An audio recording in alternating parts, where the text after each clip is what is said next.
dari Gumrega sendiri, Kak, ada berapa sih jenis ternak di sana dan kenapa memilih jenis-jenis ternak tersebut untuk dikembangkan?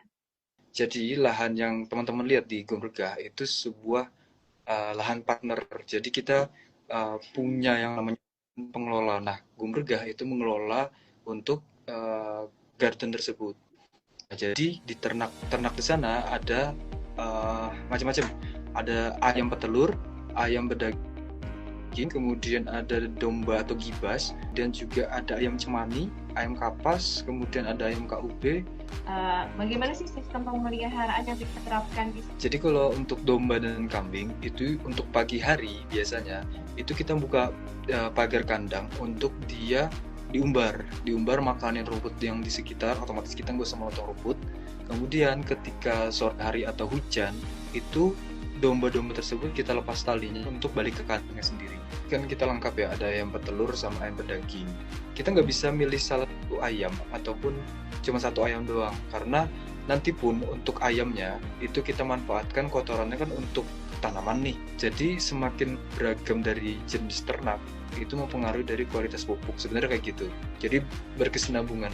Kita bahas ternak sebenarnya nyambungnya ke pertaniannya, kita bahas pertanian kita nyambung ke perikanan, peternakan yang gitu Pak. Jadi sebenarnya produk hasil dari ayamnya sendiri, telur dan daging itu kan lengkap dua-duanya. Kemudian pemanfaatan dari ayam tersebut, jadi semakin banyak jenisnya semakin kompleks juga nutrisi yang bakal dihasilkan. Ada banyak sekali jenis ternak di sana. Bagaimana sih Kak caranya atau strateginya menjaga kesehatan ternak secara keseluruhan dalam sistem seperti ini?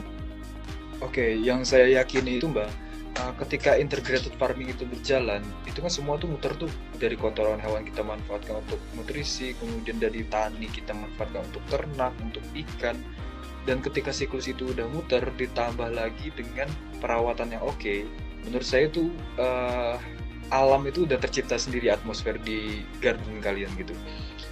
Tapi untuk hal teknisnya, kita memang harus persiapan dari satu nutrisi bagi tanaman untuk integrated farming.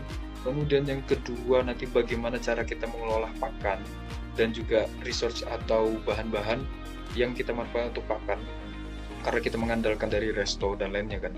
Kemudian bagaimana kita menangani dari penyerangan penyakit terhadap hewan ternak, kembung, kemudian ada terkena yang matanya sakit itu, kemudian macam-macam dan nggak mau bertelur lah. Nah itu bagaimana tanggulanginya. Nah itu banyak banget dibahas di Google Agriculture gitu kan.